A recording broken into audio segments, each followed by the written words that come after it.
It is 6:02 p.m. We have a quorum and this meeting has been duly posted. Good evening and welcome to the monthly board meeting of the Dallas Independent School District. If you will you please stand and join us for a moment of silence and remain standing for the Pledge of Allegiance and a salute to the Texas flag.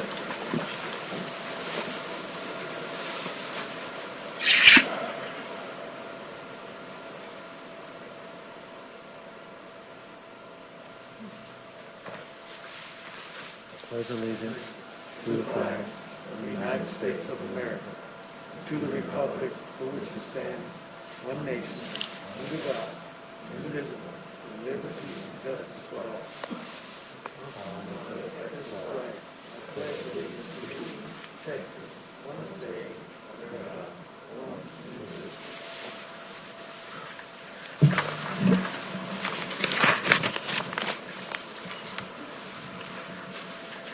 The following trustees are present for our meeting. District 1, Trustee Flores. District 3, Trustee Mitch K. District 6, Trustee Foreman. District 7, Trustee Mackey. District 8, Trustee Carrion. And myself. Our superintendent, Dr. Henry, also joins us as well. Chantel, do we have anyone virtual right now? No? Okay. This meeting will be available simultaneously in Spanish, on social media through Dallas ISD en Español, on Facebook, and through the district's website. Trustee Flores. Thank you, President President Henry. Wow, that's old school right there. Buenas noches. Esta reunión se va a transmitir simultáneamente en español a través de las redes sociales por Dallas ISD en español en Facebook y en la página web del distrito. Gracias. Thank you, Trustee Flores. On March 16th, Governor Greg Abbott granted a request by Attorney General Ken Paxton to temporarily suspend a limited number of open meetings laws to the extent necessary to allow telephonic and video conference meetings in response to COVID-19. In accordance with those suspended rules, we certify the following. A, notice of this meeting has been posted online for at least 72 hours. B, although some members of the board are not gathered in a central physical location, we do have a quorum in attendance at this meeting either live or by video conference. We are meeting by use of Zoom meeting software application, which allows two-way communication for members of the public. As we will with any in-person meeting, members of the public who have followed the instructions on this meeting notice for registering to speak during the public comment portion will be unmuted for 3 minutes to speak. If you would like to provide comment at a future meeting conducted by video conference or telephone call, please follow the instructions on the meeting notice. E, all other meeting procedures will adhere to board-adopted procedures to the extent practicable. F, an audio recording of this meeting is being made and will be made available to the public. G, we apologize in advance for any unforeseeable difficulties and ask for your patience as we navigate unprecedented conditions. If you have questions about these suspended laws, please call the Office of the Attorney General at 888-672-6787 or by email at toma@oag.texas.gov. At this point of the meeting, we'd like to recognize our elected and public officials. We do have some of them joining us today. I see City Councilman Adam Madrano, former trustee as well in DISD. I see the Honorable Judge Sasha Moreno as well. Are there any others? Did I miss anyone? No, thank you all for joining us today. Ms. Proctor, will you please begin? We have a few recognitions this evening before we get into our official business and the swearing of Trustee Carrion. Thank you, President Henry. Tonight, we pause to thank the thousands of individuals and organizations that have contributed time and money to provide support and enrichment for students. This includes volunteers who give tirelessly of their time to provide one-on-one tutoring, and organizations and businesses that donate goods, services, and financial support for incentives, awards, and to provide field trips and learning experiences for students. LaWanna Porter, Executive Director of Marketing Services, will now recognize 4 outstanding partners. Thank you, Delisa, Superintendent Hinojosa, President Henry, and members of the board for this opportunity. Our first award winner is Accenture, the 2020 recipient of the District Succeeding Together Industry Partner Award, which recognizes industry partners of Dallas ISD's collegiate academies who have surpassed expectations in their commitment to students. Accenture has shown exemplary support to P-TECH students and staff, serving as an industry role model on the Impact Industry Board, and supporting students at Seagoville P-TECH, providing 30 virtual internships for students. Thank you, Accenture. Please welcome Accenture Executive, Ms. Deanna Noggles, for a brief comment. If you would unmute and speak to us. Thank you. On behalf of Accenture and the entire Dallas team, we are thrilled and deeply honored to receive the DISD P-TECH Succeeding Together Volunteering Industry Partner Year Award. This recognition would not be possible without a long-standing partnership with DISD, as well as our local higher education leadership and the ecosystem of our industry partners across the DFW Metroplex. I've often heard and often say myself, it takes a village. And at Accenture, we embrace this sentiment wholeheartedly through our commitment to ensuring all students receive an equitable education, are prepared for the workforce of tomorrow, and have the opportunity to earn a living wage. As we approach 2021, we look forward to continuing our partnership with P-TECH as we work together to equip and empower the next generation of leaders. Again, on behalf of Accenture, thank you for this honor. Thank you, Ms. Noggles. The Emmett J. Conrad Extra Mile Award for outstanding ongoing support of Dallas ISD is presented to the Thomas Jefferson High School Alumni Association. The Thomas Jefferson Alumni Association more than meets the requirements for this award, having shown increased year-over-year support to the TJ campus community, donating material and supplies, providing student scholarships, and stocking the school pantry. Your care and concern in the wake of the October 2019 tornadoes truly touched our hearts. Thank you. Please welcome Ken Williams, Chair of the Association's Scholarship Committee, for a brief response. Mr. Williams. Thank you very much. Am I unmuted? You are. Okay, good. I had a little trouble getting in. But thanks to you and to everyone. I've been a member of the TJ Alumni Association since 2006, shortly after its founding. And as you can see by my varnished face, I'm a proud member of the class of 1968. But I would like to recognize two other people. I'm not sure if they're with our group or not. But Martha Wilson was our founding president and put in many years, and she's still an active member. And then Missy Huber is our current president for the last few years. But we enjoy doing what we can for TJ, which is taking a few hits, literally and figuratively, with the tornado and then COVID, and the Sandy Massey, our principal, and staff and faculty are doing a fine job over at the Edison Learning Center. So we certainly appreciate this award, and want to continue to support the students and staff and faculty of TJ High School. My primary role in my many years has been as chairperson of the scholarship committee, and we've given out over $250,000 in scholarships to TJ students since 2008. So on behalf of everyone who works so hard for TJ, particularly Principal Sandy Massey and Martha Wilson and Missy Huber, I humbly accept this award on our behalf. Thank you very much.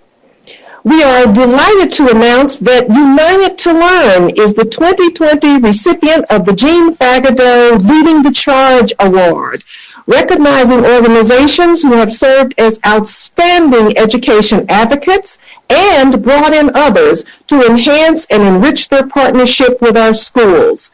United to Learn has exhibited unwavering support for first 24 and then 40 schools, providing one-on-one student tutoring, mobilizing others to provide funding and volunteer support for campus beautification projects, and numerous professional development and SEL opportunities.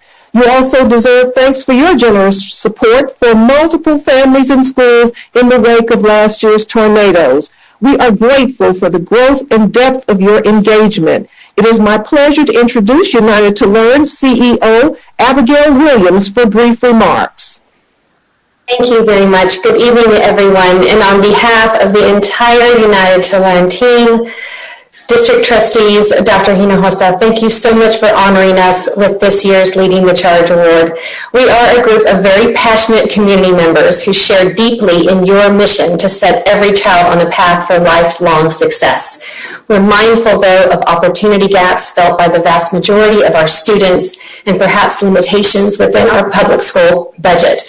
We also appreciate the urgency of now. And only if we are additive have we truly earned the privilege to be your partner. So your strategic priorities in strengthening social and emotional health, advancing racial equity, and accelerating literacy achievement are what we champion. We are incredibly grateful to work alongside your leadership, executive directors, Angie Torres, Rashonda Clayton-Brown, Juan Cordoba, Melody Pascal, Shatara Stokes, and Dr. Cheryl Wilson, and their principals and staff members across the Northwest Cluster, ACE campuses, and the Lincoln, Madison, and Roosevelt feeder patterns who have absolutely embraced our team. Because of their trust, we get to collaborate on things like what you mentioned, when we are setting up temporary shared learning environments at the field house the day after the tornado. And gosh, nothing beats the feeling of the joy to be among the very first to know when Sigarilla's reading scores have climbed by double digits. Honestly, you've given us all the gift of making a difference. And not only for student achievement, but also in the greater community to grow the narrative that excellence resides within Dallas ISD. So in the midst of the evolving challenges of this pandemic, we are honored to be part of the Dallas ISD family, and every day we aspire to live up to the trust you have in us and the confidence you have in our operating model. Thank you so very much, and we wish you all a very happy Thanksgiving.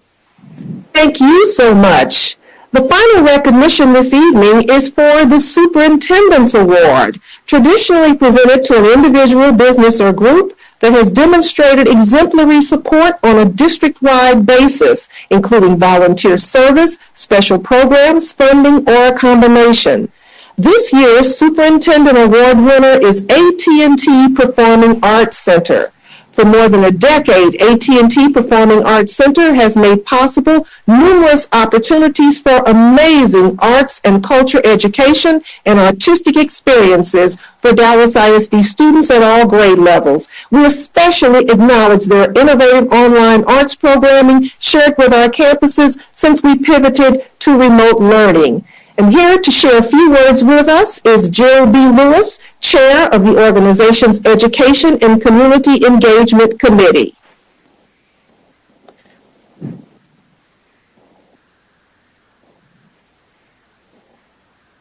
Ms. Lewis? Yes, thank you. So on behalf of everyone at AT&T Performing Arts Center, we are so honored to receive the Superintendent's Award. Study after study shows that arts education boosts academic outcomes, and that's why serving Dallas students is central to our mission. It has been our honor to partner with the innovative district. The passion of the teachers is phenomenal. Your team, including Rachel Hara, Tim Lindley, Dina Armstrong, and the many teachers and administrators in the schools that we serve, continue to inspire us with their unwavering professionalism in the face of these unprecedented times. I want to also acknowledge the donors, foundations, and corporations who support our programs. The private sector really kicks in because they understand what a resource the arts are and what an important community infrastructure our public schools are. And so we thank them so much because for that, they are able to help us provide these programs free of cost to the district, which is a particularly wonderful resource. So thank you so much. Also want to take a moment just to thank all of the trustees, Superintendent Hinojosa, and President Justin Henry. Thank you so much for your leadership. It can many times be a thankless job, but you are critical infrastructure to our city. It is our honor to serve you and our honor to have been awarded the superintendent's evening. So thank you. Applause, please, for all of our award winners. Thank you so much for your generosity. And we also want to acknowledge the hundreds of individuals and organizations whose service and generosity continues to enrich the lives of Dallas ISD students. Thank you all.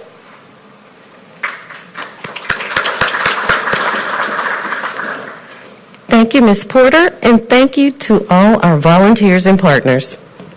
Superintendent Hinojosa, Trustee Foreman, Coach Lauren Cross, Principal Jonathan Smith, Athletic Coordinator Harold Jones. Excuse me.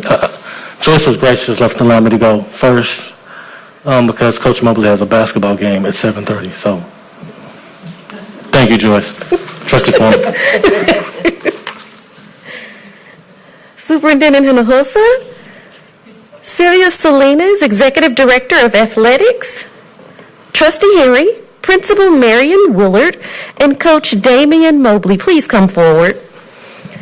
The board is honored to recognize Coach Damian Mobley for being named a 2019-2020 State Coach of the Year by the National Federation of State High School Associations. In 2007, Coach Mobley became the boys' head basketball coach of the great James Madison High School. In his first year, he led the team to the second round of the state playoffs, and by the second year, leading them to a district, regional, and state championship. Mobley left Madison in 2013 and returned in 2018. In his first 2 seasons, Madison has earned 3 state championships back-to-back. Congratulations, Coach Mobley. I'd like to say a couple of words because I was a basketball coach and I've seen Coach Mobley work. Were you a student in Dallas? Or no, he was not from Dallas. Oh, shucks, that took one of my good lines. But anyway, he did great. The three of us, 1.0, 1.0, 1.0, 2.0, 2.0, 2.0. So Madison does a great job, and I know the conditions were significant this year, but Coach Mobley, congratulations. You want to say a few words?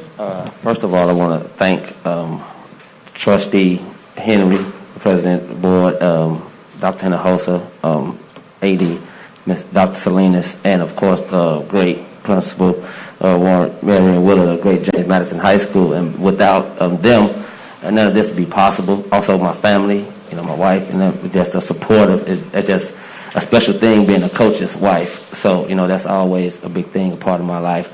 And just continue to give the support to the young men, because without them and all the things that they do and all the hard work that they put in each and every day, none of this would be possible. And so, and I also just want to continue to do that. Congratulations, and we'll see you in San Antonio. Yeah, so I just want to be real brief because I've watched both Principal Willard's leadership at the campus and Coach Mobley's leadership of the young men, and it's just a testament. He wins state championships, but the young men that he leads, he really encourages them. He keeps them on the right path. He's a leader of men, so I just want to acknowledge I've seen you work firsthand from the sideline to some of the outside stuff you've done. So I really appreciate you just being a leader of men in our district. And I know we talked, Trustee Johnson, around somewhere, a lot about, I'm just going to call it black men leadership in our district. And the difference you make for our boys on the court, but off the court, knowing they can look to you and see what it looks like, what the path looks like for us. I really appreciate that from the bottom of my heart. So thank you for being Coach of the Year, state championship coach, but really just being a leader of our young men in our community. I really appreciate that.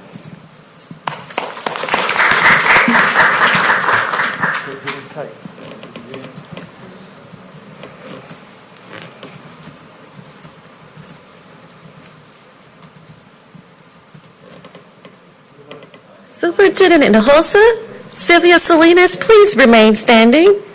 Trustee Foreman, Coach Lauren Cross, Principal Jonathan Smith, and Athletic Coordinator Harold Jones, please come forward. The board is honored to recognize Coach Lauren Cross, the girls track and field coach at David W. Carter High School, for being named a 2019-2020 State Coach of the Year by the National Federation of State High School Associations. Coach Cross has led the girls track team since 2014, turning the program around, and her impact led the team to a victory of winning 2 4A state championships back-to-back in 2017 and 2018. During the 2018-2019 season, the team won the 4x100 meter dash for 4 consecutive years.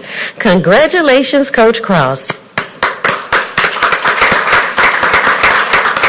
This is quite an honor. The Carter Cowboys are back. Our football team, our building, all of our leadership with Jonathan Smith there.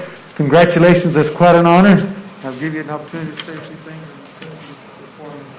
I just would like to say thank you, Trustee Foreman, Dr. Hinojosa, Dr. Salinas, Coach Jones, Mr. Smith, just for honoring me today. Thank you to my husband for being here, and also thank you to the girls for putting up with me and understanding me, and also to my assistant coaches, Coach Jones, for just helping me out as well. Thank you.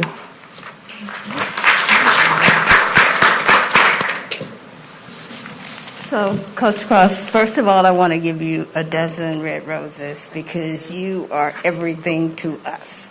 And we appreciate you so much. And actually, I'm wearing my ring. To show that you were able to do back-to-back championships.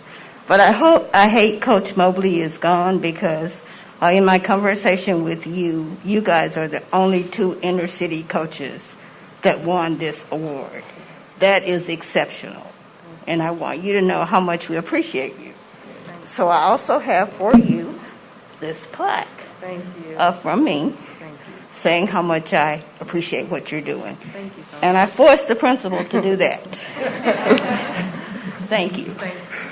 You say something?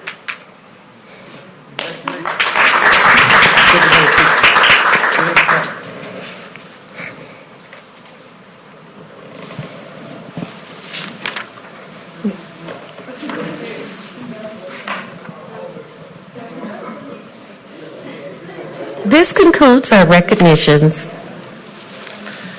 Thank you once again. Thank you to our outstanding partners across the city, Coach Cross and Coach Mobley, for their exceptional achievements. Tonight is also a special evening for the board.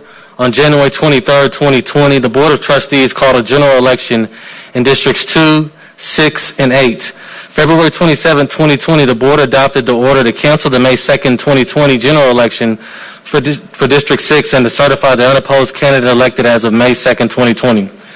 On March 18, 2020, pursuant to Section 418.016 of the Texas Government Code, the governor issued a proclamation suspending certain provisions of the Texas Election Code and the Texas Water Code to allow all local political subdivisions that utilize the May 2nd, 2020 uniform election date to postpone their election to the November 3rd, 2020 uniform election date without otherwise adjusting their term of office.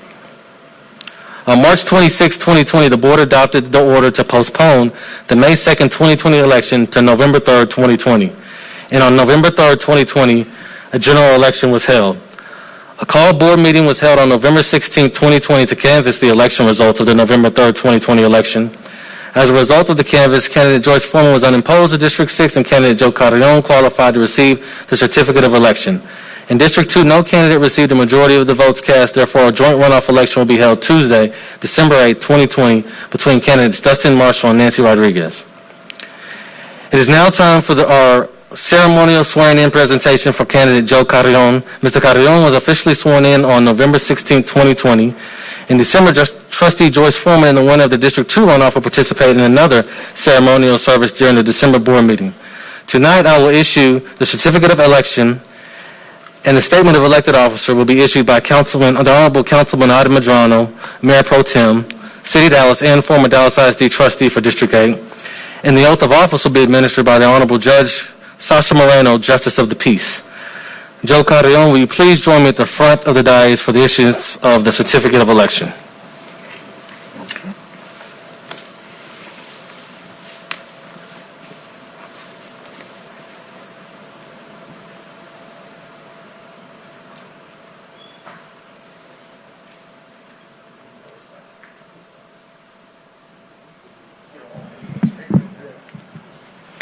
This evening, I am proud to issue the certificate of election to Joe Carrion, The certificate of election is to certify that on November 3rd, 2020, Mr. Carrion received a majority of votes cast for District 8 in the general election.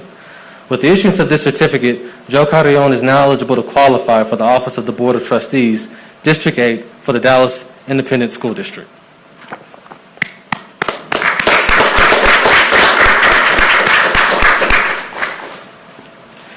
Mr. Carrion, please remain standing at the front of the dais for the issuance of the Statement of Elected Officer and the oath of office. Will the Honorable Councilman Adam Medrano please come forward to issue the Statement of Elected Officer? Good afternoon, everyone. Statement of Elected Officer issued to Mr. Joe Carrion. Raise your right hand and repeat after me. I state your name. I, Joe Carrion, Do solemnly swear or affirm do solemnly swear and affirm that I have not directly or indirectly that I have not directly or indirectly paid, offered, promised to pay, paid, offered, or promised to pay, contributed or promised to contribute contributed or promised to contribute any money or thing of value any money or thing of value or promised any public office or promised any public office or employment for the giving or employment for the giving or withholding of a vote or withholding of the vote at the election at which I was elected, at the election of which I was elected, or as a reward to secure my appointment or confirmation, or as a reward to secure my appointment or confirmation, whichever the case may be, so help me God. whichever the case may be, so help me God. Congratulations. Thank you. Thank you, Councilman Medrano. Judge Sasha Moreno, will you please come forward to issue the oath of office? Good evening, everyone. I do just want to say a quick thing. This is an absolute honor and privilege to have him take the oath of office, and I'd be the one to swear him in, because 6 years ago when I came to Dallas, it was Joe who supported me and told me to get involved in the community, so I would not be a judge right now if it had not been for him. So it's an absolute honor and privilege to now return the favor. So Joe, please can you raise your right hand? I state your name. I, Joe Carrion, Do solemnly swear or affirm do solemnly swear or affirm or faithfully execute the duties or faithfully execute the duties of the office of School Board Trustee of the office of School Board Trustee for the Dallas Independent School District for the Dallas Independent School District of the State of Texas, of the State of Texas, and will to the best of my ability and will, to the best of my ability, preserve, preserve, protect, protect, and defend the Constitution and defend the Constitution and laws of the United States and laws of the United States and of this state. and of the state. So help me God. So help me God. Congratulations, Joe.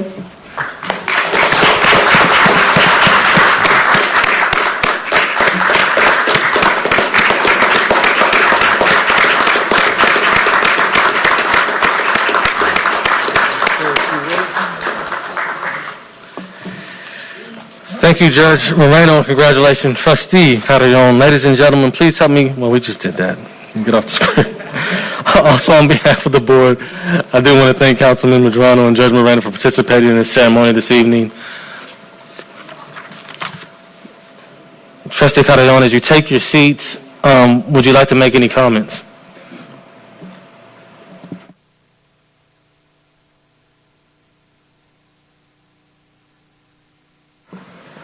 Thank you, President Henry, Board of Trustees. I know we have a lot to do tonight, so I'll be brief.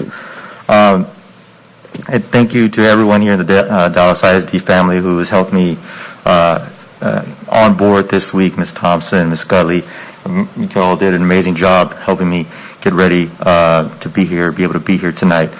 After the election just a couple weeks ago. There are many people watching at home and in the room that don't know me. Allow me to briefly introduce myself. My name is Joe Carrion. I was born and raised in Northwest Dallas in the Webb Chapel community. That's where I attended Dallas ISD schools, David G. Burnett, J.T. Saldivar, and E.H. Carey. I'm proud of my neighborhood. It was there where, through the hard work of my parents, I became the first in my family to graduate from high school. And then later, through a lot of love, amazing educators, and some luck, I earned a master's degree from Harvard and a law degree from SMU. As you can imagine, that changed my life. that education changed my life forever. And so I've been involved for the better part of my young adult life, and anything I can do to help our kids get the same opportunities that I had. And so that I ran for school board, and we won.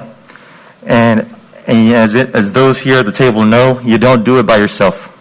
You do it with a lot of people helping you.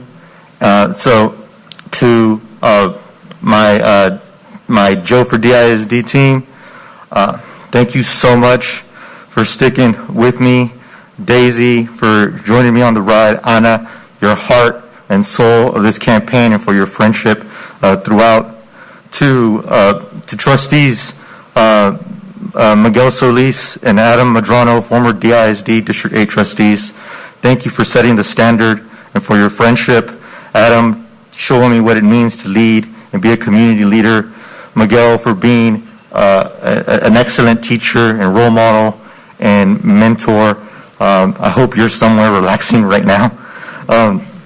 And to my volunteers, this campaign was 10 months in the middle of a pandemic, and we were all working through, we've had people lose their jobs, we've had family members become ill, and my volunteers, they stuck through 10 months, all types of different weather. When we started this thing, it was cold, then it got hot, then it got cold, and then it got rainy, and then it got cold again. And we were still out there, and trying to spread the word about what we're trying to do to improve outcomes for our kids. I thank all the students, the parents, the community members that got involved. To the DISD District 8 community, my community leaders from Northwest Dallas to Ledbetter and the West Side, through Love Field, Maple Lawn, Old East Dallas, Jubilee Park, Owenwood, Dolphin Heights. It's a big district. Thank you all so much for, again, sticking with me as well. I mean, so many times I asked you in January, can you put a yard sign for me out in your yard? And you said yes. And then you said, how long is it going to be there? And I said, well, May. And then I came back later and said, actually, can you keep it there till November? And they did. And so thank you so much. And then last but not least, to my parents who are here tonight.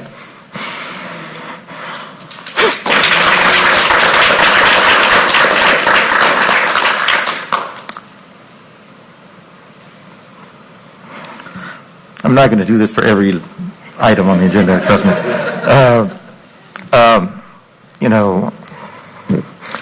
You sacrificed everything for me.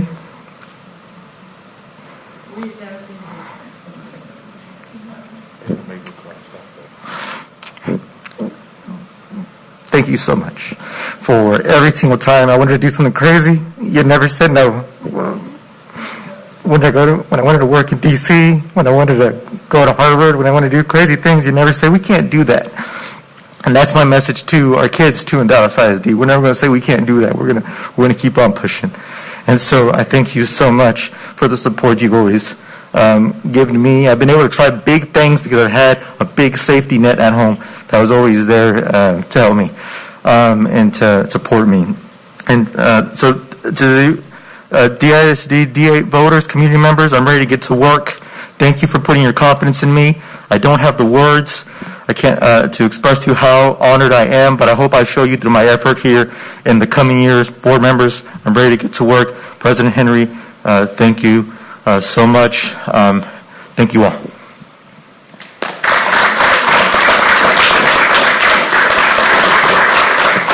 Trustees and Superintendent House, I'm going to give you an opportunity to make some comments. First, I do want to acknowledge I saw Honorable Councilman Omar Narvaez came in the room. Thank you for attending as well, sir. So trustees and Superintendent Host, if you'd like to make some comments, please feel free. I will start. Trustee Carrion, you're an inspiration. A lot of people forget about Northwest Dallas. I have to remind them about Brock Bank and Bachman Lake and the challenges that you grew up in.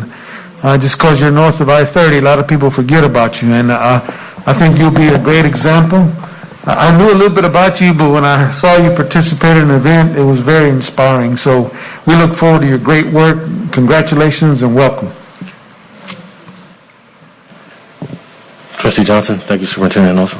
Trustee Joe Carrion, I want to say, again, congratulations on a hard-ran race. I want to correct you. You said that you're ready to work, but I've been knowing you for a while. I met you in the community advocating for kids. You've been working. That's what got you here. So the community made the right choice, and I'm proud to call you friend, call you brother. It's glad to see another guy that's a grassroots guy sitting on this board as well. So congratulations. Let's do great things for kids. Thank you, Trustee Johnson. Trustee Mitchell, Trustee Flores, Trustee Mackey. Thank you, Joe. I'm really looking forward to serving with you. You have an inspirational story, not only to our kids, but also to your fellow trustees. You're going to do great things. You mentioned how your parents let you do some crazy things. Well, the craziest thing you've ever done is run for the school board. Welcome. Well, I want to welcome my new neighbor, Trustee Joe. We used to call him Trustee Miguel, so I think we may have to pick that up and call you Trustee Joe. But Trustee Carrion, congratulations. We're very, very proud of you and look forward to working with you on behalf of kids. Thank you very much, and thanks for running and joining this. This Trustee Mitchell said, the craziest thing you've ever done. I just want to echo those sentiments, Trustee Carrion. Congratulations on your win. You ran a long race, 10 months, but honestly, like Trustee Johnson said, you've been working all your life since you were born in the neighborhood and have continued to be a part of the community deeply there. A lot of people say they value community input. It's another thing to live the life you've lived and do the work you've done. And I'm excited to serve with you here on this board and do great things for kids. So thank you and congratulations. Thank you, Trustee Mackey. Trustee Foreman and Trustee Garcia has some comments as well. Well, Joe, unfortunately, I'm one of those that don't know you, but you come highly recommended from someone that I know very well, and that's former Trustee Adam Medrano. And so when you don't do what's right, I'm going to be calling Adam Medrano. I just want you to know that he highly recommends you, and if I trust and believe in Adam Medrano. Thank you very much and welcome. Trustee Garcia. Hi, good evening, everyone. Joe, now Trustee Carrion, it's the greatest honor and privilege to have you as a colleague on the Dallas Board of Trustees. From the north to the south side of Dallas ISD, as you know very well, there's a lot of work to do for a lot of young students like ourselves, like sitting in our classrooms right now, and I could not be happier to have you as a colleague in this work moving forward, and very humbled by your story, a story that I think we both share very closely with a lot of the families across Dallas ISD. So yes to crazy things, yes to getting things done, and yes to working together to achieve greater outcomes for all our students, because as we both know, there's great potential in every single student. So welcome, Carrion, bienvenido. Thank you. Trustee Henry had one objection. We now have 4 attorneys on the board. I'm really scared now. So I'll close this out. Call you Joe for now because that's how I met you. But I want to echo what Trustee Johnson said. Joe, you've been doing a ton of work in the community. You're from the community. It's an honor to see folks like you get on this board. I think, when we talk about education, what education really means to me, even when I was an educator, was empowerment. And that means you give someone the schools and the skills and the knowledge and whatever else they need to shape the world that they're going to live in. And I think your family did that, your parents did that, your community did that. They gave you skills, they gave you tools, they sent you places, crazy places, and just empowered you to change the world. And you're sitting at this table, but I think a lot of our students, that's what our goal is for us to empower them, to put them in positions where they can shape the world that they're going to live in the future, because we're going to come and go and they're going to inherit what we leave them. So again, it's going to be an honor to serve with you. I'm happy to serve with you. I thank you for your service in our community, Dallas, and your community as well that you represent. So I'm looking forward to serving with you, sir. I'm going to turn the meeting now over to Dr. Hinojosa to conduct the election of officers. Thank you, Mr. President. This is the only time that the superintendent actually presides over the meeting. Mr. President. Yes, I recognize Ms. Foreman. Thank you. Mr. President, since we're having an election in December, I move that we move the election of officers until after that meeting. Is there any objection by any of the board members? Seeing no objection, I'll turn the meeting back over to the chair. Thank you, Dr. Hinojosa. Now I'm off of my script.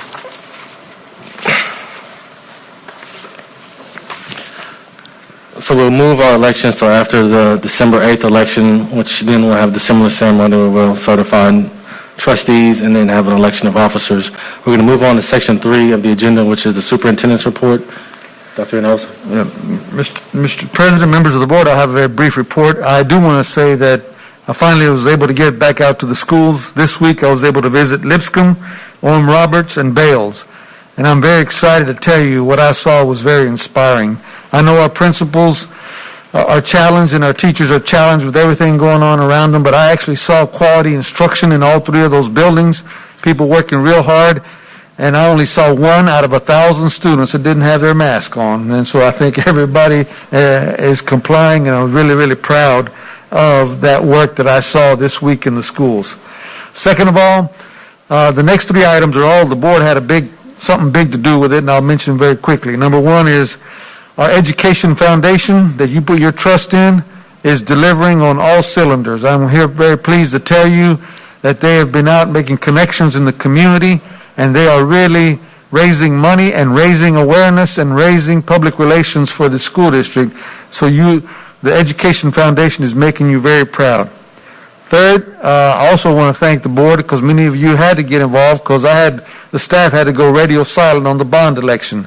Now that the bond election is over, I promise I won't ask for another one for at least 5 years. But I think we got enough money to keep us busy for a few years. And I do want to thank everyone who, under these conditions and legal requirements, did an outstanding job to get $3.5 billion to serve this community. You look up in a few years, just like we look back to SOC with pride, we look back to Hillcrest with pride, we're going to see a lot of our facilities finally come into the 21st century, but we're getting close to the 22nd century, so we got to keep working. And last but not least, another thing that you've done a long time ago that you didn't realize was finally coming to fruition is that this week I had the opportunity to go to the After 8 to Educate ceremony at Fantasy Harris. They also ran into some problem with fundraising, and they ran into some problems with an old building, and they ran into a tornado and a COVID. But George Baldor and City Square and Promise House had a great event this week. I was able to go to celebrate. Now it is complete. We got certificate of occupancy, and in the very near future, we'll actually start enrolling students and having them sheltered overnight. And I know that's been a long time coming, and I want to thank the board for being courageous and doing something different that a lot of people wondered what we were doing. But already we've garnering national attention for your efforts in After 8 to Educate. So congratulations to the board on all those items. Thank you, Dr. Hinojosa. Board of Trustees, are there any committee reports? Trustee Michke. Yes, the ad hoc committee for the superintendent's evaluation met last Wednesday, and we discussed the superintendent's evaluation instrument. The committee voted 2-1 on the instrument that is posted. I've also offered an amendment to that instrument. The other thing that we also noted in that meeting was that the instrument will need to be adjusted based on the decisions we make tonight about goals and progress measures, which will come up immediately before item 9.03, which is the superintendent's evaluation instrument. That concludes my report. Thank you. Thank you, Trustee Michke. Trustee Flores. Yeah, I have a brief report from the audit committee. The audit committee met and we received the annual financial report from the auditors, and I'm proud to say that we had no material weaknesses or significant deficiencies in the entire report. I remember when I was here in 2008 and we had 138. So to have 0 is really congratulations to the staff, Dwayne, everybody in the team. and for, just an amazing work and being able to make that report here today, that we have zero issues with our audit according to our auditors. There are a couple findings that have been and are being in the process of being addressed, and we also received a number of reports to the audit committee that were approved. Thank you very much. Thank you, Trustee Flores. We're now going to move on to trustee reports. We'll just start with District 1 and then go through 9. Thank you, President Henry. First, I would like to congratulate the Thomas Jefferson High School Alumni Association for receiving the Emmett J. Conrad Extra Mile Award. Their outstanding support of teachers and students, particularly in the wake of last October's tornadoes, helped raise the morale of every member of the TJ family. Also, kudos to Walnut Hill Elementary School for being named the #1 consistent goal-driven elementary school in North Texas by the nonprofit Children at Risk in its latest report. Goal-driven schools are neighborhood schools that have a high concentration of economically disadvantaged students and receive an A or B grade. To all members of the Walnut Hill family, keep up the great work. And finally, I'd like to thank all the families served by Thomas Gooch Elementary School who participated in last night's meeting to discuss building renovation plans for the campus. I have to apologize that I was unable to join, but I was provided the wrong Zoom link. Apparently, it was changed at the last minute, and it was after hours, and so I was unable to get a hold of somebody to provide me the link, but I was scheduled to be there.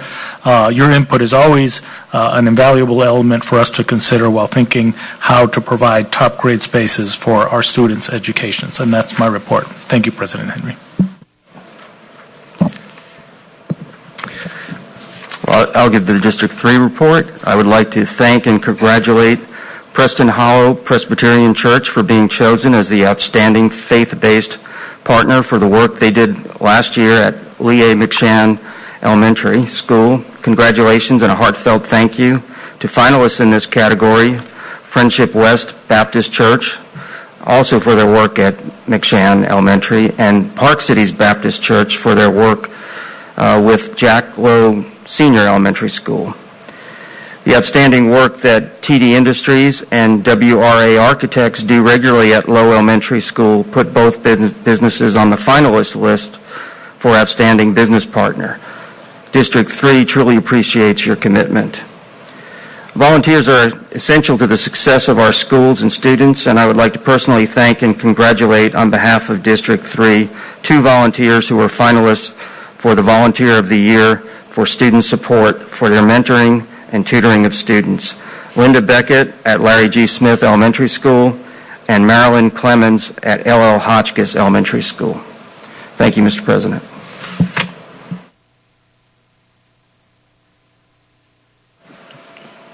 District 4.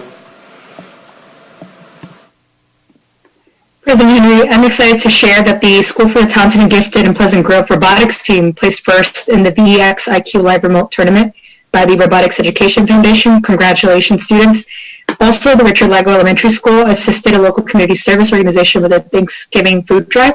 Students and staff donated cookies to help the care ministry from October 26th to November 13th. Thank you so much for your service. And also, administrators at Nathaniel Hawthorne Elementary School are using a Google form to help families share the positive impacts that educators are making on the lives of students. Messages with the teachers' names are going to be printed and posted in an appreciation bulletin board for everyone to see. That concludes the District 4 report. Thank you, Mr. President.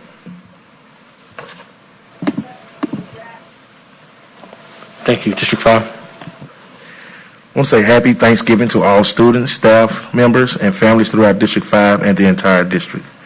Congratulations to the 2020 class of inductees to the Dallas ISD Athletic Hall of Fame. Special acknowledgments to the renowned track and field coach, the late Ernest James, and basketball standout Ira Terrell, both from Roosevelt High School. Congratulations to you both. Congratulations to the 14 students at the various schools located within the Yvonne A. Ewell Townview Magnet Center who were named among the semifinals in the National Merit Scholarship Program. This award, presented by the National Merit Scholarship Corporation, aims to recognize the nation's scholastic champions and encourage the pursuit of academic excellence. A big shout out to the varsity football team at Wilma Hutchins High School for making it to the second round of playoff. Star player DeMondre Williams, who was recently named the 4A Built Ford Tough Player of the Week. will lead the team as they face Waco La Vega Friday night. A good big shout out again to the head coach at Wilma Hutchins, Coach Burnett.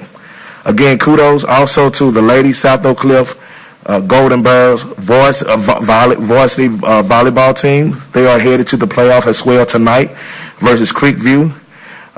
Ladies do a great job. Know you're going to come out victorious. I want to remind everyone that our students didn't have a full season, but it's evident that these students didn't waste any time showing us the type of talent we have in Dallas ISD. Way to go, teams and coaches, and good luck in the playoffs. Also, kudos to the Pinkston tennis team for winning district. Congratulations to the School of Business and Magnet and Judge Bradford Sanders Law Magnet as leaders in racial equity. Congratulations to the O.W. Holmes Middle School Principal Sharon Jackson and Roosevelt High School and Principal Troy Tyson for receiving the Innovation Engine Award. We are doing great things in District 5, and congratulations to all the principals and students for their hard work. Thank you. Thank you, Trustee Johnson. District 6. Thank you to our teachers and support staff in all of our schools for being dedicated during these uncharted waters and in these times. I also want to give a shout out to those students at Ronald McNair Elementary, Thomas L. Marsalis Elementary, and Thomas Talbert Elementary in District 6 who are participating in the MLK Oratorical Competition. They are preparing for the semifinals on December the 8th, and hopefully the finals on January the 15th. Good luck to all the students and the coaches. Thanks to everyone who helped make possible the $56 million renovation of David W. Carter High School, which will help make Cowboy Country an even greater learning environment for now and for the future. The virtual ribbon cutting event will premiere on the district's website, Facebook, and YouTube channels on Friday, December the 11th at 10 a.m. Again, congratulations to Coach Lauren Cross for her outstanding honor in 2019-2020 as the State Coach of the Year. I am anticipating that she will be a national winner, and I am predicting that. Special recognitions to Principal Jacqueline Rivers at Balt Story Middle School for the outstanding outreach to the community by providing sponsorships to families that sign up for the December 17th event. Principal Rivers signs her emails dancing to the melodies of magnificence with 360 degrees of excellence. Thank you. Thank you, Trustee Foreman. District 7. I want to say congratulations to Sunset High School's art teacher and basketball coach, Dr. Khalid Ross, for being selected as NBC5's 2020 Excellent Educator.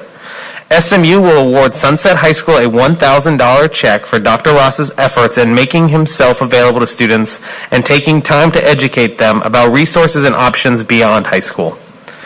I'd like to give a special shout out to Israel Hernandez from Molina High School for sharing his academic journey with local media and speaking his passion in pursuing a career pathway in aviation at the new Career Institute South. And finally, congratulations to 3 District 7 educators for receiving a $2,500 grant for innovative teaching. Beth Poquette Drews at LV Stockard Middle School, Javier Alvarado at Henderson Elementary, and Gianno Loserbo Starkis at Sunset High School. Thank you for continuing to pave the way for innovative education and addressing the critical needs in your classroom and in your school community. That concludes my report. Thank you, Trustee Mackey. District 8. I would like to say congratulations to Foster Elementary School for being selected as an Innovation Engine grant recipient for their personalized learning proposal. Also, congratulations to Jess Banda, dual language teacher at Solar Preparatory School for Girls, for being featured in a Smart Brief article on modeling the math mindset. And further, kudos to Mr. Emilio Rios, dual language teacher at Solar Preparatory School for Boys, for presenting virtually at La Cosecha 2020 Dual Language Education New Mexico Conference this month. That concludes District 8. Thank you. I'll now provide the District 9 report. First, I want to just make a general announcement. We want our families to be aware that Food Services will distribute Thanksgiving meals as part of the Grab and Go meals on Monday, November 23rd at the usual campus locations. Also on November 23rd from 11 a.m. to 4:30 p.m., 30-pound boxes of food will be distributed at 11 district campuses to any family in need.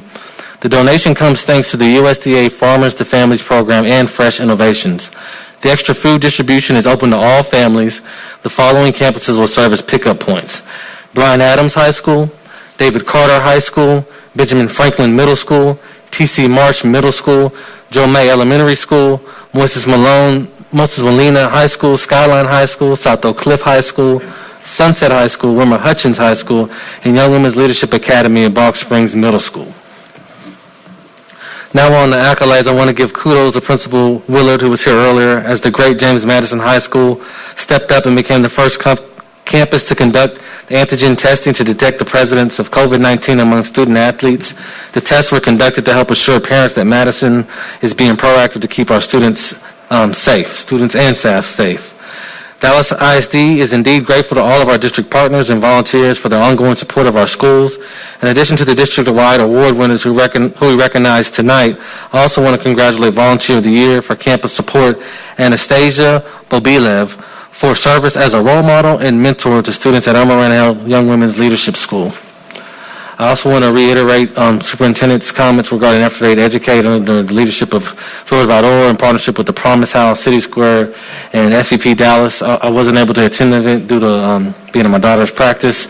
I know Trustee Mackey was there and sent me some great pictures of how beautiful and organized the facility is.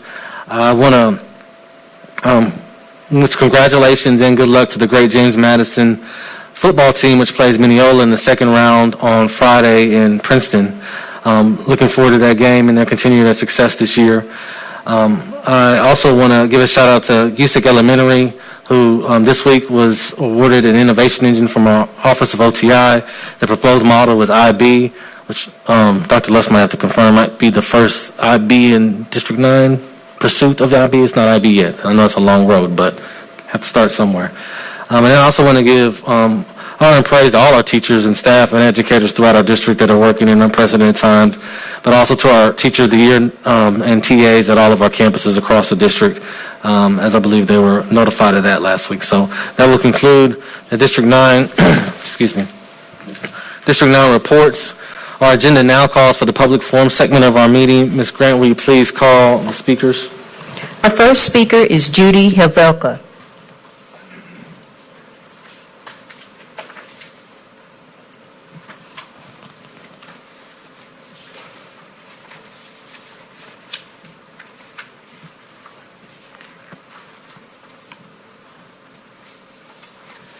Judy Havelka.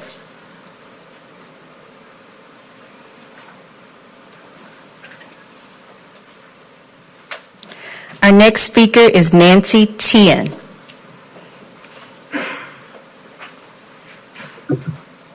Hi there, can you hear me? You have 3 minutes to speak. Thank you. Hi, good evening. Thank you for the opportunity to address you all tonight. My name is Nancy Tien and I live in District 8. I first want to start off by congratulating Trustee Joe Carrion. I look forward to your leadership and advocacy for Dallas kids, especially the former and current students that I taught in District 8 who may see a lot of themselves in you. I'd like to take the rest of my time tonight to highlight the work of the community, administration, and trustees to propose amendments to improve district policy on racial, socioeconomic, and educational equity, and I speak in support of the proposed amendments, which include data disaggregation, racial equity impact assessments, regular progress updates from the Racial Equity Office, and a publicly accessible centralized database. As a former Dallas ISD student and teacher and current member of the Racial Equity Office, trustee appointed advisory council, I'm so hopeful for these steps to create systemic changes in order to better serve our Black, Latinx, and students of color. I want to recognize the courage and the morals of the board and administration to be a model of change and progress towards racial equity, especially in these current times. I want to thank Trustees Mackey and Henry and Dr. Lear and Dr. Quinn for championing this policy amendment process as well. I finally want to recognize the work of our community leaders, students, parents, faculty, staff, and concerned community members, including those of Dallas Core and the Texas Organizing Project, who have contributed to the demand for change and the vision for a better district and proposed policy amendments. I look forward to what our district continues to pursue and the work that will evolve, including the continued engagement of our community in these massive decisions in our public education system that affects us all. These amendments are the necessary first steps as the work continues to correct historic systemic inequities that affect Dallas's Black and Latinx communities and marginalized communities. And we must tirelessly continue to fight racist structures and systems that public education are so deeply rooted in. In your 9 seats, I see the potential for the truly liberating and excellent educational system our students so deeply deserve. And with your vote tonight, I hope that holds true. Thank you so much. Our next speaker is Isaiah Carter.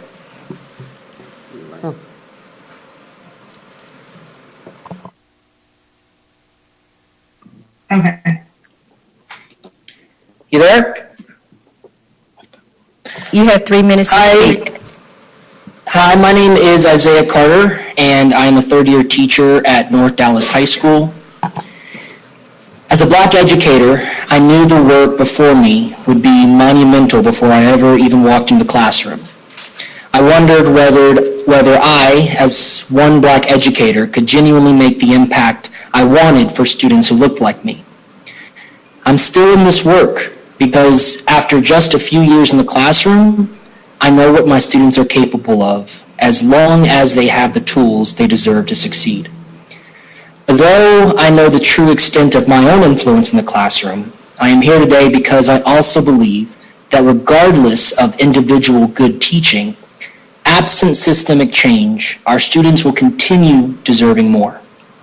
These realizations became more clear to me as I spent my summer preparing how I could and should lead discussions regarding the racial atrocities my students were seeing on the news. As I've struggled to meet the needs of all my students during this pandemic, I've also learned that a system's weaknesses are emphasized during crises. Fortunately, my district, Dallas ISD, has begun to make the right moves as we march toward the model we know we can set for the nation regarding how to produce excellent Black and brown citizens. I'm in this district because I do believe, despite our shortcomings, we are indeed a district on the move. I commend the courage and wisdom of the board and this administration to be a model of change and progress toward racial equity. But if and when the dust settles, when the news headlines fade or even the recognitions and awards stop coming, we must commit to building on the first steps that were outlined a few months ago. I challenge you, the DISD board, to put your policy where your heart is. I ask that you vote in favor of the proposed amendments to the racial, socioeconomic, and educational policy and push us along this path toward equity. These amendments, if passed, will hold us all responsible for the things that we said when the time was right. It tasked the Racial Equity Office to disaggregate the data on how our students are doing so that our community can see the work and progress I hope we make. Let's model to the nation that seeing things by race actually is a strength, and it's completely okay. In fact, it's necessary, because once we can see it clearly, we can name it, and once we can name it, we can fix it. Thank you. Our next speaker is Lance Curry.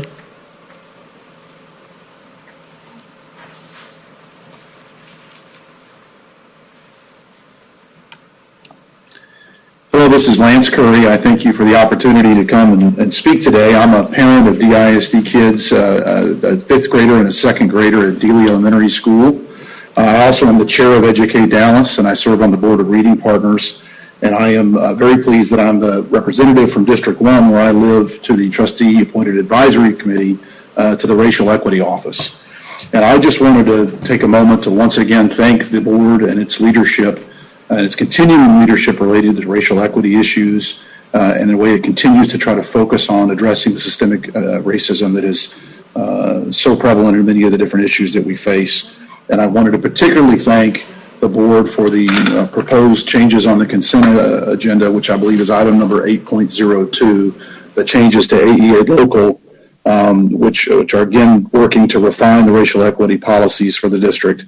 And it again shows a commitment to trying to rectify these wrongs and to try to make sure that all of our students have an equal opportunity to be able to speak, to be able to learn and grow and to become the best students that they can be. In particular, I wanted to draw attention to and thank the board for the changes related to creating an equity impact assessment for the board's for the district's decisions. I think that will help the board in understanding, or at least making sure that it's thinking about these issues as it makes decisions about how best to serve our students.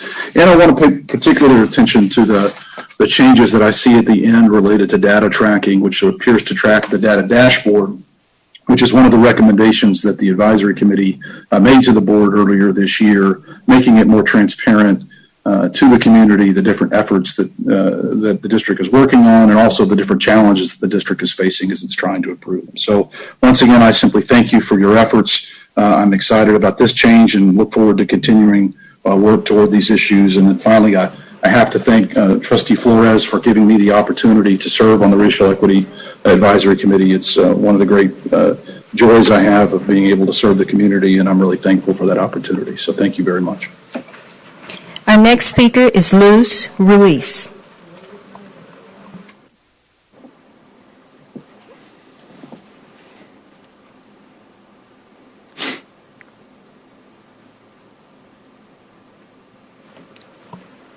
Luz Ruiz.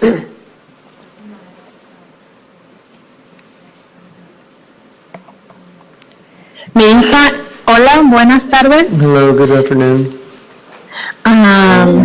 Soy Luz María Ruiz I am Luz Maria Ruiz, y mi hija es Aranza Ruiz. and my daughter's name is Aranza Ruiz.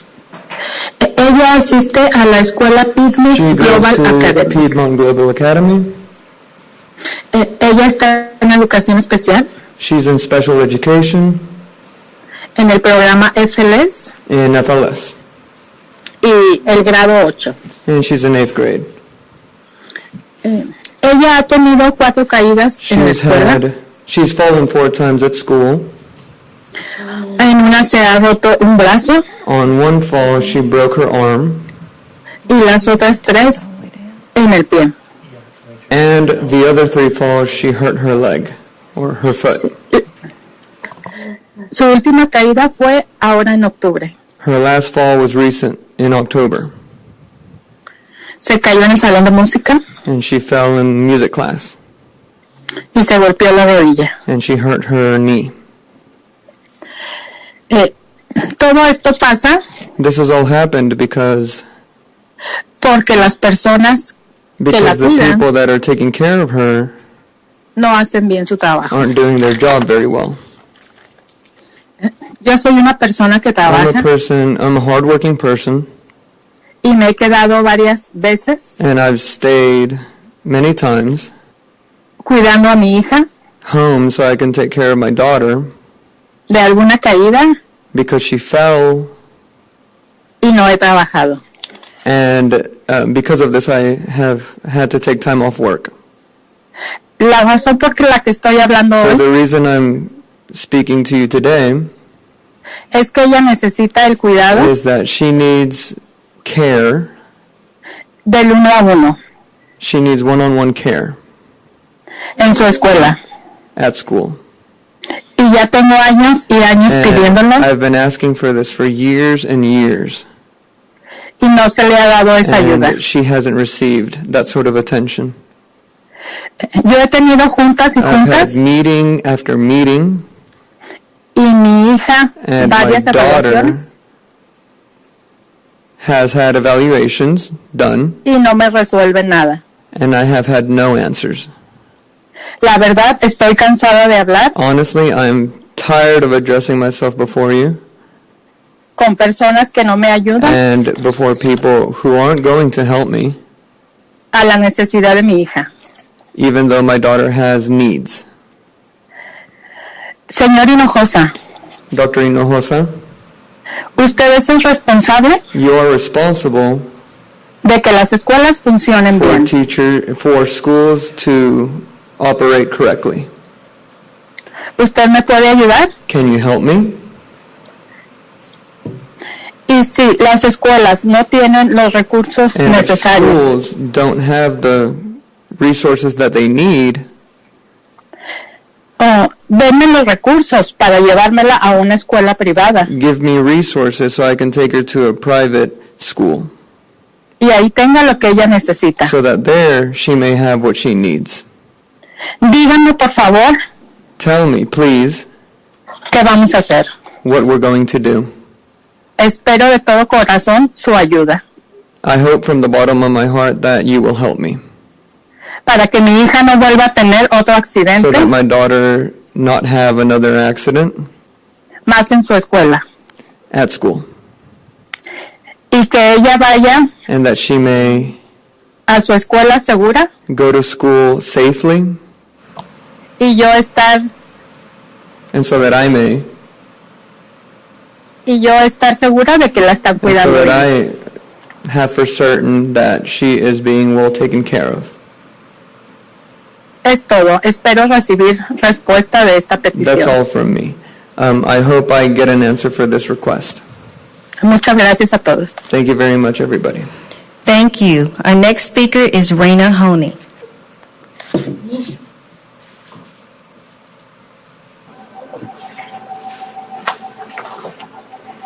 Can you hear me? Yes, you have 3 minutes. Thank you. Good evening, President Henry, trustees, and Dr. Hinojosa. I'm Rena Honey, president of Alliance AFT, and I'm addressing you on returning to distance learning in Dallas ISD. First, let me thank you for pulling the proposed changes to policy BED local, public meeting speakers, and not having a second reading on that policy. You all are well aware of the increase in positivity rates, hospitalizations, transmission rates, and deaths in Dallas County and in Dallas ISD due to the coronavirus. You're also aware of the move by County Judge Clay Jenkins to return to the red risk level across the county and encouraging everyone to stay home, work remotely, and practice the safety protocols put in place when this pandemic invaded all of our lives back in March. There is significant recognition by all stakeholders of the thoughtful plans, early ordering of PPE for students and staff, numerous hours spent on distribution of supplies and equipment, and countless hours spent on communication. The thoughtful intentions by the district have impacted everyone in some way except the coronavirus. It hasn't heard a word said or paid any attention to at all of the safety efforts and protocols put in place. It has a mind of its own and continues to wreak havoc on everyone that it's touched. It is absolutely no respecter of persons. For weeks and months now, you've heard pleadings and callings for the district to return to district learning. Many, dare I say, most of those petitions are from campus-based employees and all employees of this district. I would hope that when they speak, you're on the edge of your seats listening to every word they say, because they're the ones having to carry out and live with your choices for them. They're the ones totally invested in the success of this district and their students, not the corporate and business people running things with their money and political influences. If the superintendents in this state, urban and rural, would band together and urge the commissioner and governor to disperse educational funding in full for remote learning because it saves lives, the impact just might be one that they can't say no to. It's shameful for decision makers to threaten withholding funds from districts to get their way instead of saving lives so that we have personnel to work with students and kids to fill our campuses when this pandemic is not controlling our every move again. Be the leaders for Dallas that you're asking employees to be for our students. Be courageous as you've done in the past and as the superintendent stated earlier. Return to distance learning beginning immediately after the Thanksgiving week. Congratulations to new trustee Carrion. Thank you all for your consideration and best wishes for a safe and happy holiday Thanksgiving. Thank you. Your time has expired. Our next speaker is Christine Elliott. Hi, can you hear me? Yes. Great. My name is Christine Elliott, and I'm a high school teacher in Dallas ISD. I'm here to speak about the irresponsible decision to keep schools open as COVID-19 cases reach new heights. Teachers in this district are going to work in fear each day. It's exhausting and unsustainable, and most importantly, it's detrimental to students. DISD should return to distance learning until key metrics are met, 2 weeks of declining cases or less than 5% positivity. However, until then, we're asking that these safety guidelines be followed. We need a strong district-wide policy on mask wearing for students and educators, with repercussions for those who consistently do not wear masks and put others at risk. This cannot be left up to individual campuses.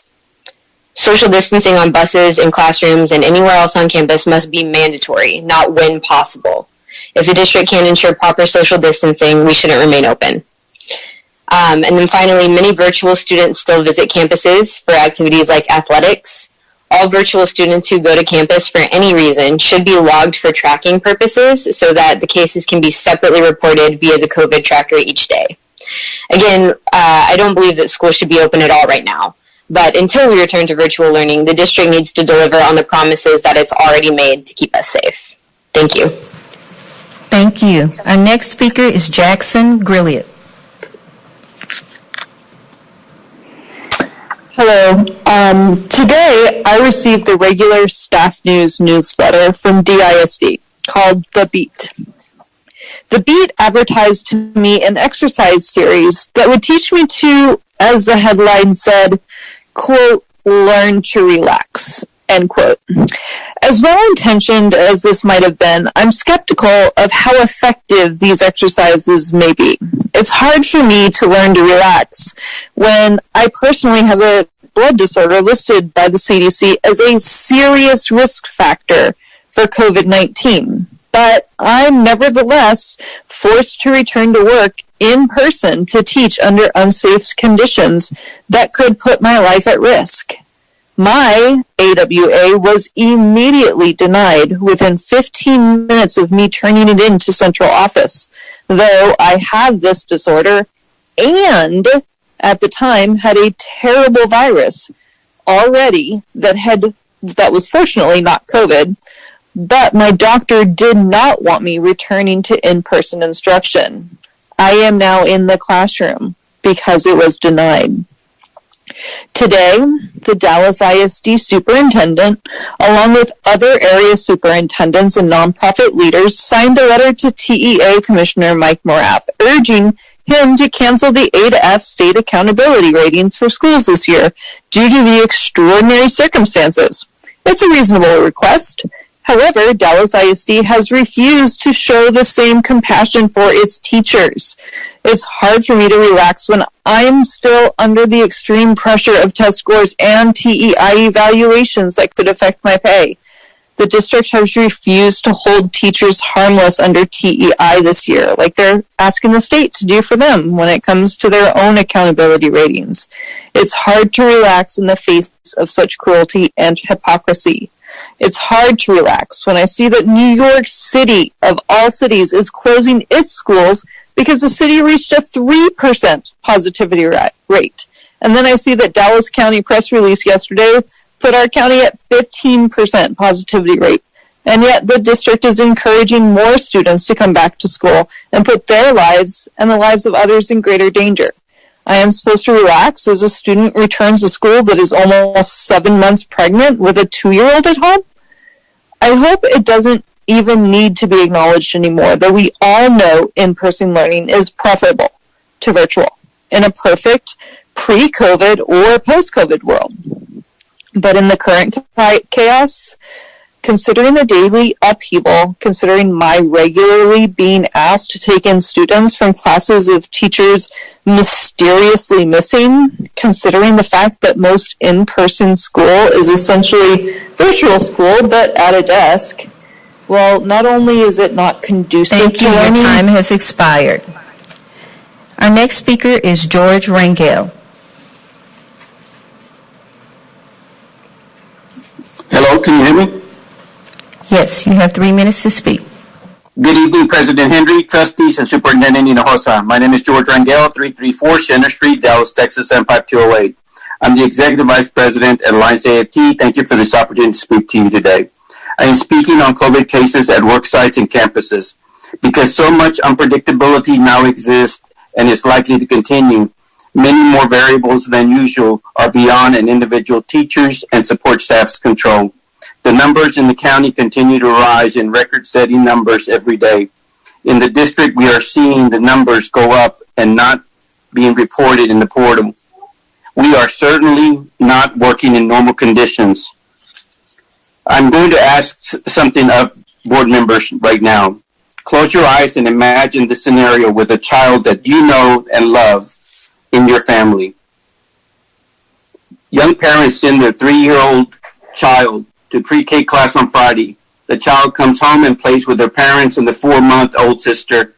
She spends Saturday night with her grandparents at grandparents' house, and the grandfather has underlying health issues, especially after his quadruple bypass surgery in August. The little girl wakes up on Sunday morning with a fever and cold flu-like symptoms. The grandparents give the little girl Tylenol and go on with the Sunday routine. Sunday afternoon, the parents receive a call from the child's teacher, advising them that she felt bad at school on Friday and felt even worse later that evening. So she decided to go get COVID tested, and the results were positive. The young parents, scared because of the symptoms the child was showing, immediately called the hospital and set up a COVID test for the 3-year-old. Now picture this child that you love lying around for a week with bags under her eyes, very lethargic, coughing, and runny nose. Now open your eyes. This 3-year-old is my granddaughter. This is my family, and we don't know about the other students that spend the day with this teacher. We have asked the district administration to shift to virtual learning. Why are we not going district learning? What are we waiting for? How many students, faculty, and staff members have to get the virus? Please consider remote instruction for all students, especially with the holidays coming up. If not for my granddaughter and all the students, do it for the child that you were thinking about. One last word of caution. The current workload is unsustainable for these faculty and staff members and is causing fatigue and burnout for all employees. Please listen to this message. Thank you so much for your time. Thank you. Our next speaker is Sheila Walker.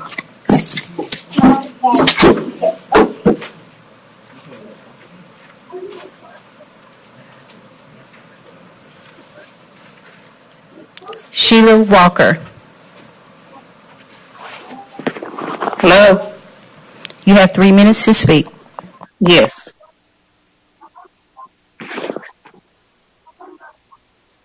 Good evening, Dr. Hinojosa, Board President Justin Henry, and Board Trustees. I am Sheila Walker, President of NEA Dallas. I reside at 10707 Big Dickey Drive in Dallas, Texas, and I live in Carla Garcia's area. The members of NEA Dallas would like to congratulate Dr. Hinojosa on being named one of the most inspiring leaders of 2020 for continuing to work with the health officials during this pandemic and to make sure that the students and staff of Dallas ISD are safe. We want to thank the board trustees and leadership team for a $750 stipend that was given to the qualifying support personnel on their November checks. When planning the budget for the next school year, please consider at least a 5% raise for all support personnel. On Wednesday, we celebrated Educational Support Professional Day, and we want all the education support professionals to know that they are appreciated. And with that being said, NEA Dallas would like to give a special shout out to our Food and Nutritional Service Department. These individuals have made sure that our students have continued to receive weekly meals, and this has gone on since March.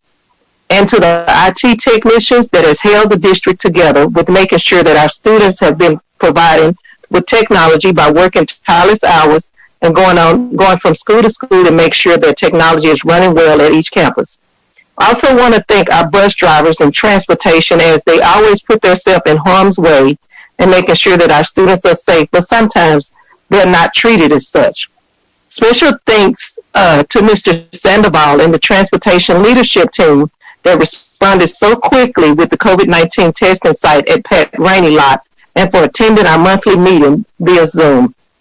As a proud education support professional, I know that it takes all of us to work together to make sure that we are safe in the working environment, and now more than forever, now more than before. Thanks for listening to me, and I want you all to be safe and restful during this Thanksgiving break. And whatever you do, take care of your families and wear your masks. Thank you. Thank you. Our next speaker is Naili Fahad.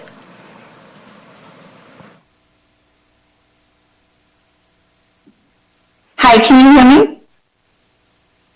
Yes, you have 3 minutes to speak. Thank you. Good evening. My name is Naili Azad, and I'm a Dallas ISD alum, a resident of District 2, and a pre-K teacher here. My 4-year-olds understand the importance of wearing masks properly, and they practice safety above all, while some adults in the district continue to ignore these important protocols.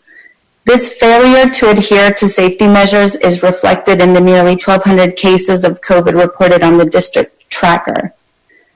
Despite these safety measures and the extra 90 minutes daily I spend sorting and cleaning student materials, our classroom went on quarantine 2 weeks ago, and I know of at least 7 people ill with COVID from that outbreak alone, including 1 hospitalization. One valuable thing that schools historically are important for providing is consistency. Many children in our district may have tumultuous homes or unreliable adults in their day-to-day lives, but school provides calm and stability, or at least it did. Because teachers and staff are being forced into unsafe conditions, students constantly have to deal with upheaval in their schedules. Teachers coming and going due to exposure, classmates coming and going due to exposure, classrooms changed weekly to remove furnishings and learning materials, classrooms closed to allow for sanitizing, classes put online while we're all quarantined. While we all know that in that faraway world of the pre-COVID era, in-person learning was much better than virtual, but now the mix and match of the two only sows confusion and burnout. The most confusing thing, however, is why the district would continue to put its teachers, staff, administrators, and most importantly, students at such a great risk for this illness. An illness that can kill us, as it already has for one DISD teacher that we know of. An illness that if we survive could cause irreparable damage to our bodies. An illness that if we survive with no long-term damage could make us unintentionally bring about a more serious case to a loved one, colleague, or student. The district is insisting on us taking this risk purely because of money, because they're scared of losing TEA funding. Yet the district refuses to take a stand and publicly demand that TEA stop holding this funding hostage when so many districts are in such dire circumstances. Today, an open letter was sent to Mike Morath with the DISD superintendent's signature on it, calling for the state accountability ratings to be suspended for school districts due to the circumstances, but the district has continued to refuse to provide those same considerations for us, its teachers, by once again holding us harmless under TEI. The district has done nothing to show its employees and its students that it's fighting for us, that it has our backs, that it cares about us. The only logical conclusion we can come to is that it isn't fighting for us and it doesn't care about us. The news about a possible COVID vaccine is encouraging, but it'll be months before it's widely available. It's not time for anyone to relax. Thank you. Your time has expired. Community. Our next speaker is Krisha Hardy.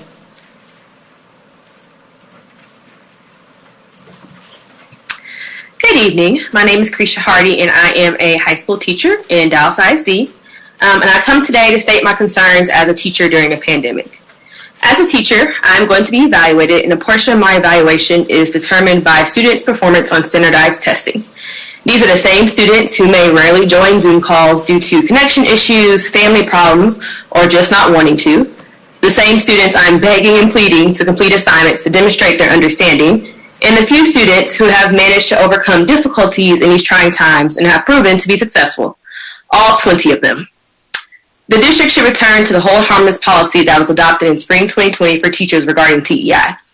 Even today, a letter was released by Mike Morath that was signed by numerous superintendents in Texas, including Dr. Hinojosa, that asked for the suspension of state accountability ratings for this school year, given the extraordinary circumstances. It would be unfair to continue to evaluate teachers during these extraordinary circumstances when we have very little control over the situation. Speaking of test scores, there wouldn't be much of a concern for test scores if the trustees would publicly call for a federal star waiver from the Department of Education. We know our students are giving it their best, but like the teachers, they also have very little control of the situation they are currently in. For some students, it is challenging just to join the Zoom calls for class and submit assignments. It would be best for students and teachers to not be burdened with such standardized testing when the entire year is not the standard, and many are just doing their best to get by. Not to mention, COVID cases in Dallas County are continuing to rise, with the record-setting 1,400 new cases last week. County Judge Clay Jenkins has already urged the state to restrict indoor dining and gatherings. Campuses are experiencing disruption consistently as staff and students are being forced to quarantine, causing gaps in instruction and consequently student learning. For these reasons, we should return to virtual instruction until key metrics like 2 weeks of declining cases and less than 5% positivity rate are met. We can only hope that students and staff will practice safe holiday celebrations, but we also know some are looking forward to this time to reconnect with their loved ones. So, in the interest of health and safety and cautiousness, just like our meeting at this very moment, which is being held electronically, we should follow the lead of the districts like New York and Detroit and return to virtual learning. To reiterate, please go back to hold harmless for teachers regarding TEI, call for a waiver for STAR testing, and return to virtual instruction. Thank you. Thank you. Our next speaker is Elizabeth Ferris. Good evening. As defined by Elizabeth Ferris, DISD teacher, AFT member, and as defined by author John Maxwell, a leader is one who knows the way, goes the way, and shows the way. Currently, in the midst of the pandemic and working in unprecedented circumstances, our district is attempting to address the serious issue of student learning loss by examining systems such as school redesign to target, recover, and resolve our students' loss of learning. I, for one, am a flag-waving advocate of innovation in education. We must innovate and change. To do so, that requires bold leadership. Dr. Hinojosa, we need you to boldly lead us. To again quote John Maxwell, people buy into the leader before they buy into the vision. Dr. Hinojosa, if you and your administrative team want the teachers, students, and community to embrace innovation and propose change, we need your evident leadership. The pandemic has brought sharply into focus the need we have in this district for intrepid leadership. In these unprecedented times, the levels of distrust, skepticism, and disillusionment has been magnified and validated by the contradictory decisions handed down from the isolated ivory tower on Central Expressway that demonstrate an almost callous disregard for the welfare of our students and those who teach them. On one hand, we hear we are appreciated and understood, and there is concern for us in the magnitude of the task at hand, and we must innovate and provide intervention and above all be safe. But then with the other hand, the stick is beating with the punitive systems that claim that we must proceed and evaluate teachers and students as though it is business as usual and it is irrelevant that health and safety are in peril. Dr. Hinojosa, we need you to lead us with conviction. We need you to stand up and stand for us. We need you to resolutely put our students ahead of the pundits and self-proclaimed potentates who in their self-aggrandizement think that they know what is best in education. Dr. Hinojosa, there can be no innovation without buy-in from the stakeholders, and currently there is not buy-in from their teachers, parents, community, or students. There is no inspiration for a call to action. There is no sense of collaboration and community. There are scared and disillusioned people struggling to do what they are called to do and love, but now after years of systemic denigration and circumstances where our very lives are considered expendable for the sake of a budget, there is no more reserve to gird ourselves and wade into the fray. Yes, our children must be in school, but it can be done when it is again safe, and we can then tear open the box and innovate in ways never before dreamed to recover student learning loss, pioneering a new era of student achievement. If we have a leader to lead us, if we have a hero. Webster Dictionary defines a hero as one who shows great courage. I've always defined a hero as an ordinary person who is capable of extraordinary courage in the face of insurmountable odds. Dr. Hinojosa, we need you to be our hero. We need you to stand up and declare that we will do what is right, even when no one else is doing it. We need you to have the extraordinary courage in the face of these seemingly insurmountable odds to declare that we will put the safety and education of our children, teachers, and communities ahead of pundits and potentates and do what is right. And I believe if you do, you will find that you do not stand alone, but will see your community standing with you. In the words of President Truman, men make history and not the other way around. In periods where there is no leadership, society stands still. Progress occurs when courageous, skillful leaders seize the opportunity to change things for the better. Dr. Hinojosa seized the opportunity. Be our hero. Lead us. Thank you for your time today. Thank you. Our next speaker is Marcella Ingram. Hi, can you guys hear me? You have 3 minutes to speak. Okay. My name is Marcella Ingram. I'm a Dallas ISD teacher and parent in District 7, as well as a Dallas ISD alum. As of right now, our county is in the red, meaning stay home, stay safe. How are we following these stay home, stay safe guidelines? How are we keeping our community safe? It's simple. We're not. I do not feel safe going into my classroom each day. I do not feel safe being in a classroom with 17 or more students, a class that is not big enough to practice social distancing. I do not feel safe coming home to my kids, to my husband, to my diabetic father who is also on dialysis.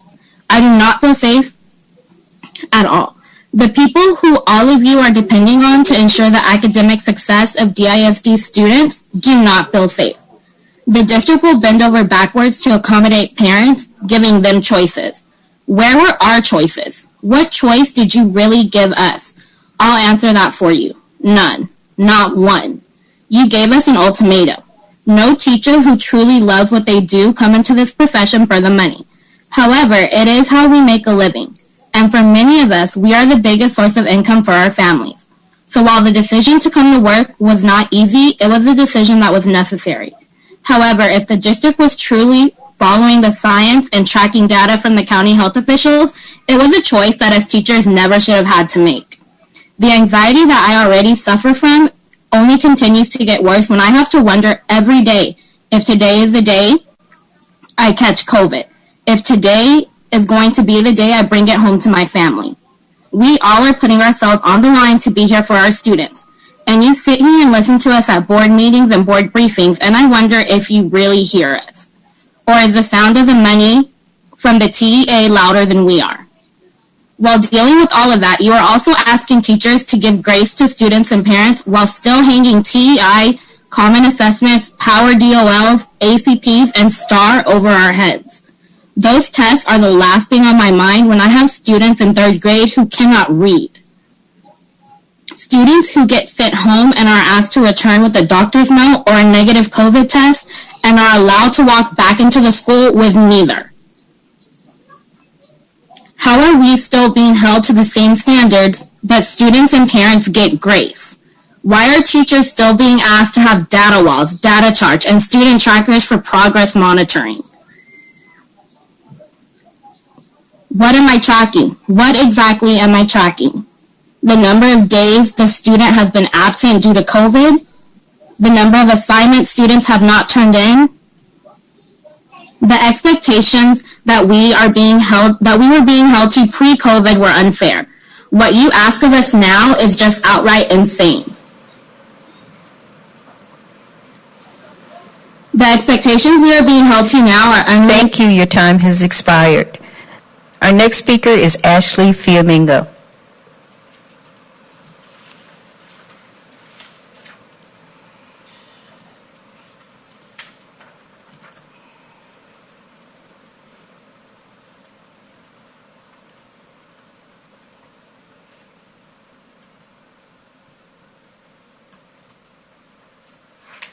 Ashley Fiamingo, you have 3 minutes. Thank you. Good evening, Superintendent Hinojosa and board members. My name is Dr. Fiamingo. I am a science teacher at Franklin D. Roosevelt High School and a member of Alliance AFT. For over 4 months, I have been urging you to follow the advice of public health officials regarding the safe operation of schools. Dallas County has not met the metrics recommended by most epidemiologists for safe reopening. 2 full weeks of declining case numbers and a positivity rate of less than 5%. This remains my most urgent request because it pains me to see my colleagues and my students' lives needlessly at risk every day. Judge Clay Jenkins has urged that employers permit as many individuals to work from home as possible. and has restricted indoor dining and gatherings. We've done it before. Why won't you let us follow public health guidance again? Stay home, stay safe. I have heard your excuse that the state has linked funding to our offering of 5 days a week in-person instruction. What I have not seen is you lobbying the politicians in Austin and the TEA to grant an exception to allow for remote learning in the midst of a worsening pandemic. Dallas County has sent new records for confirmed positive cases and hospitalizations multiple times a week, every week this month. You have not advocated on behalf of this district's community members to secure school funding while also ensuring that public health and safety can be prioritized. Full remote learning would minimize disruptions that campuses are experiencing with inconsistent attendance from employees and students due to quarantine and isolation. These disruptions cause gaps in student learning and increase student anxiety due to unpredictability. Students and faculty also have increased exposure as classes are combined for coverage because not enough substitutes are available. We can do better. In order to provide the best possible education for students this year, students and faculty need to be held harmless from high-stakes standardized testing in the form of ACP and STAR. Superintendent Hinojosa and other education leaders signed a letter today asking that TA Commissioner Marath hold districts and schools harmless from the state accountability ratings given the extraordinary circumstances of this school year. And yet you are refusing to do the same for teachers regarding TEI. The same compassion and leniency that you want shown to you should also be shown to your employees by continuing the hold harmless policy adopted in spring 2020. And you should be lobbying the TEA that COVID waivers from STAR EOC should be granted for high school students this year, as was last year. Our district leadership should publicly call for a federal waiver from annual accountability testing from the Department of Education. These tests cause stress for our students and take time away from high-quality educational opportunities. Test prep and benchmark assessments may provide data, but they do not do anything to minimize learning loss. Our students and teachers should be permitted to focus on well-being and learning this year and not be distracted by worries about high-stake testing. So much unpredictability now exists and is likely to continue. Many more variables than usual are beyond our students and any teacher's control. Dallas ISD is the largest school district in North Texas. Our superintendent has been lauded locally as one of the most inspiring leaders of 2020 and nationally as the 2020 Urban Educator of the Year. Why are you not using this prominence to advocate for your students and employees' well-being with regard to remote learning and testing? You can do better. Please, use your leadership. Thank you. This concludes our speakers. Thank you, Ms. Grant, and thank you to all the speakers. Moving now to Section 5, we're going to retire to closed session. The public and staff are welcome to stay connected to Zoom while the board leaves the meeting to attend the closed session. The public portion of the meeting will resume after closed session. The board will retire to closed session pursuant to Texas Government Code Section 551 concerning any and all purposes permitted by the Act, including but not limited to the following sections: Texas Government Code Sections 551.071 for private consultation with its attorney about pending or contemplated litigation or on a matter in which the duty of the attorney to the governmental body under the Texas Disciplinary Rules of Professional Conduct of the State Bar of Texas clearly conflicts with this chapter. 551.072 to deliberate the purchase, exchange, lease, sale, or value of real property. 551.074 to deliberate the appointment, employment, evaluation, reassignment, duties, discipline, or dismissal of a public officer or employee. The time is now 7:45 and we are in closed session. All right, y'all, the time is now 7:58 p.m. We are back in open session. The board took no action in closed session. Trustees, since Trustee Garcia is not physically present, we have some documents that need to be signed, and I'm going to appoint Trustee Dan Mitchke as Secretary Pro Tempore. We're going to move on to Agenda 6.01, approval of minutes. The following minutes have been submitted for approval. Board meeting October 22nd, 2020. Do I have a motion? Move to approve. Second. Motion made by Trustee Flores, second by Trustee Mackey. Excuse me. It's been moved and seconded that we adopt the minutes submitted for approvals. Trustees, are there any corrections? Hearing none, trustees, please cast your votes.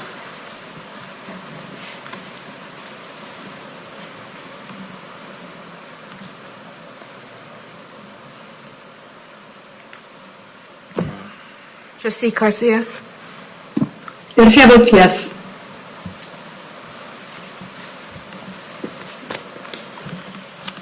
The motion passes 6 voting yes and 1 abstaining.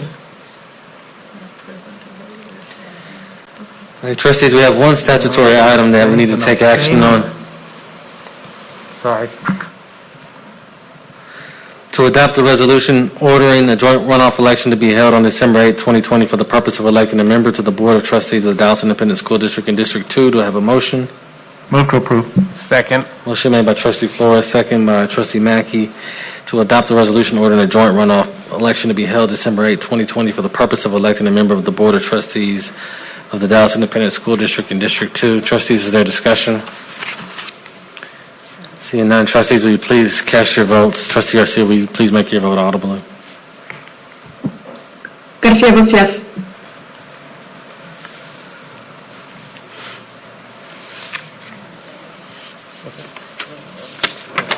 Trustee Foreman?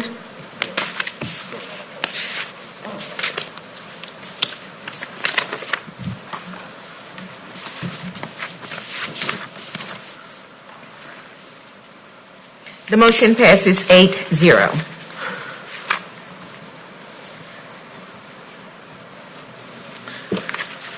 Thank you, trustees. You adopted the motion approving the resolution ordering a joint runoff election to be held December 8, 2020 for the purpose of electing a member of the Board of Trustees to the DISD School District in District 2.